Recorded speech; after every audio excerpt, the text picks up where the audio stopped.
I don't get the connection between pig farming and the Navy.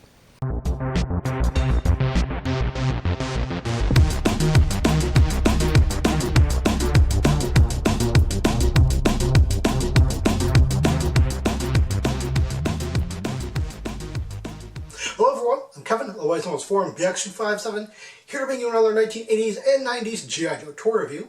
And for this second Navy theme month, I'll be taking a look at the G.I. Joe's Navy Assault Seaman, the 1990 Topside. Now, Topside doesn't make any comic book appearances, strangely enough, but he makes his first cartoon appearance in the DiC animated cartoon episode Victory at Vulcania Part 2. First, we'll take a look at Topside's accessories. He comes with what the contents list on the card calls a submachine gun, a rather obvious description for this. I don't believe it's based on any real-world submachine gun. It does have the stylings of a H&K MP series of submachine gun, though. It has a really nice foregrip here, which is really skinny, which is great for holding on an angle, which is something that a lot of the dual grip machine guns and submachine guns in the G.I. Joe line, they failed to sort of get that the wrists don't swivel. So if you have a very skinny and flat back grip here, which is normal, you have to have something which is angled on the front because they don't hold it properly otherwise. On the back, he comes with a missile launcher backpack.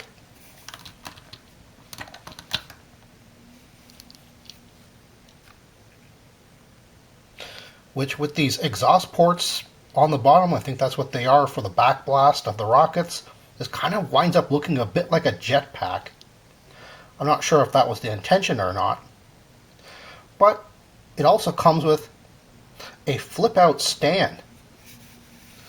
So you can actually put it down on the ground on an angle, which is really cool. Flip that back up. It's also fairly easy to pop out. So you might want to make sure that the stand is actually on the backpack. It's also kind of hard to see because of how flat it is. And it needs to be flat because that's where the backpack is. And finally, we have 3 rockets, 2 of which fit in here, but you actually get a third one in the package, I guess in case you lose one. There's no spot on the figure or on the backpack for the extra third rocket, so I'm not really sure what the deal is with that, or whether collectors actually consider him to be complete without the third rocket and just the 2 maybe. I don't know. And finally, he comes with a helmet.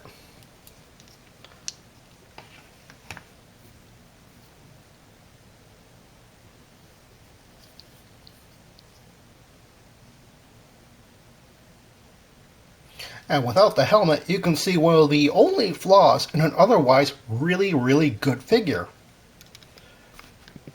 Hasbro decided to paint his eyes the same color as the rest of his facial hair, which is yellow. That's not a natural color, Hasbro. I mean, they've done this before with, I think, 1988 Char-Broil, where he was kind of a redhead, so they decided just to paint his eyes red along with it. I know it's a cheap measure because of all the other paint apps he has all over his body and his really nice accessories, but come on, it's not like they didn't have black on him. They could have just painted that black. And that's one of the reasons why I have the helmet the way I do. I normally I don't display him like with the helmet naturally like this. I display him like that just to cover up his eyes, because that's just weird. But to get back to the positives, and there are a lot of positives, it's pretty cool that they've actually lined up the padding on his life vest so that they actually can have the Navy just scrawled across his chest, and actually rather readable as well. Normally you'd have that within creases and all sorts of other things, so that wouldn't be quite as readable as it is. Unfortunately, that's another problem with the figure. Well, the figure's condition is that the actual Navy logo here rubs off because it's right on the front of his chest, and that's where you kind of rub that sort of thing off. But honestly, it's still fairly easy to find a figure with the Navy clearly on there. And I know that people kind of use the chest for like Air Force and Coast Guard, so maybe you want that completely rubbed off. I don't know. But other than that, I love his color scheme. I mean, yeah, sure, it's a bright orange chest, but it's a life jacket. What do you expect? He has a blue shirt underneath there with gray pants and long black boots. It's a sort of a modern Navy look, which Shipwreck was kind of missing. So I do know a lot of people, they use both Shipwreck and Topside as army builders just to customize into multiple Navy personnel. Another very interesting thing is he has kind of this rope belt thing going here. I always thought that was a belt for his pants, and kind of like the way I've complained about Rampart, how they kind of had to sculpt around the cut of his between the waist and where his torso meets. I believe that rope is actually meant to be the bottom portion of the life vest, just sort of tied it to hold it together, rather than something that which should be on his pants. As far as who Topside replaces as the Navy sailor of the G.I. Joe team, it's really rather obvious, as there really aren't too many of them to choose from. But of course, he replaces the 1985 Shipwreck. Now, Shipwreck, as iconic as he looks, his outfit just kind of looks like he belongs on the deck of a ship or something like that. Whereas Topside's more modern look makes him far more like a fighter. And that's kind of what I think that you would want in the G.I. Joe team, rather than a deckhand. Now granted, I mean, his characterization in the comic books and the cartoons is rather iconic, and it's hard to get away how popular this guy is. Especially as kids would probably more identify this sort of, I guess, kind of Popeye kind of look to him as a Navy sailor, rather than the more modern helmet and kind of life jacket type of thing and boots and stuff like that.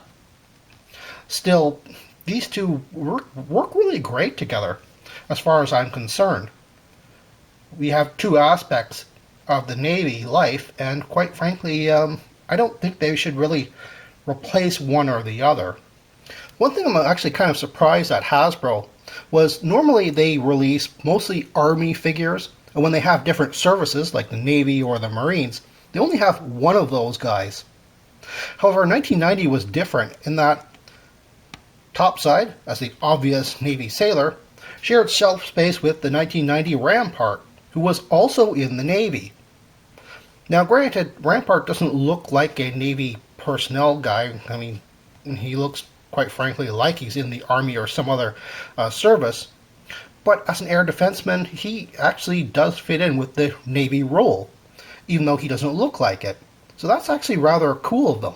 I think the last time that Hasbro had actually done that was in 1986, where they had two Marines, Leatherneck being a rather obvious representation of an assault soldier, with Mainframe, who was actually a technician. And speaking of releasing more than one service, well, obviously, who would be better to fight against Topside in the 1990 year than the 1990 Iron Grenadiers Undertow? Yeah, I know, he's a diver, but still, he has to come up for surface at some point, where he will have to contend with Topside. Normally, I don't do any intensive analysis of the file cards.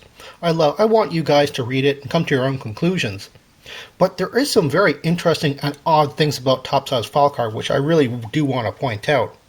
And one of them is, if you read the main paragraph and the secondary paragraph, there's nothing about Topside's technical skills or communications abilities being mentioned in here, and yet his secondary military specialty is telecommunications. That sort of comes out of nowhere.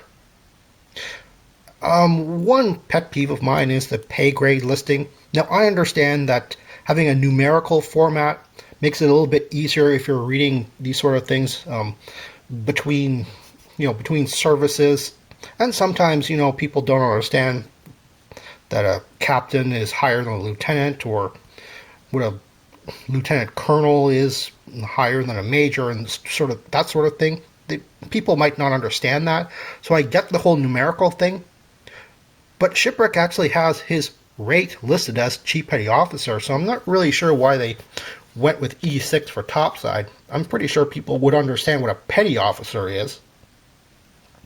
Another very interesting thing is that it says down here that Topside can really take a punch, but it doesn't say anything about his ability to retaliate and how good he is as a fighter himself. That's fairly interesting. So he can take a lot of abuse from people and maybe the environment, but what is he like in a fight, really? Another very interesting thing is that it totally says that he enlisted at 20, which is really in opposition to how Shipwreck enlisted at the youngest possible age in his file card. Or if you're going by the cartoon, he actually lied about his age and actually joined at 17. And finally, it says that he is a pig farmer, and I still don't understand the connection between pig farming and the Navy. If anybody can enlighten me with that, I would be most grateful. If you're looking for a Topside on the aftermarket, you shouldn't have to look very hard or pay very much, as he is a fairly common figure to find on the aftermarket, complete with all of his accessories. Even though some people do army build this guy just to customize him to turn him into generic Navy sailors, he still isn't quite as popular as Shipwreck for that to happen. Really, the only things that you do have to worry about is condition-wise. Sometimes the Navy on his chest is rubbed off, but to be honest, a lot of people actually don't mind it to be completely rubbed off. Like I said, the chest portion can be used as Air Force or Coast Guard or whatever you want. As I've demonstrated here, the stand for the backpack actually does pop off fairly easily, but it's actually a fairly flexible material, so you shouldn't have to worry about it being broken off. So just about everything on this figure is fairly sturdy, so you shouldn't have to worry about that either.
As far as who Topside replaces you've got a really well-designed action figure when it can just sport the very minimum of his accessories and look like he's not missing anything.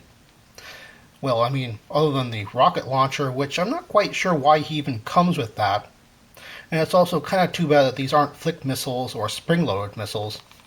No, they don't fire out of this thing, despite looking like they kind of do. In a lot of ways, these kind of remind me of the rockets which would have come with the mail-order Boba Fett back in the 1970s. So you don't have to worry about it being cracked or broken off. Well, that's all the time I have right now. Please check out my Facebook page for more information and behind-the-scenes photos for these reviews. Thank you for watching this video, and stay tuned for next time to see another 1980s G.I. Joe toy review. See you then.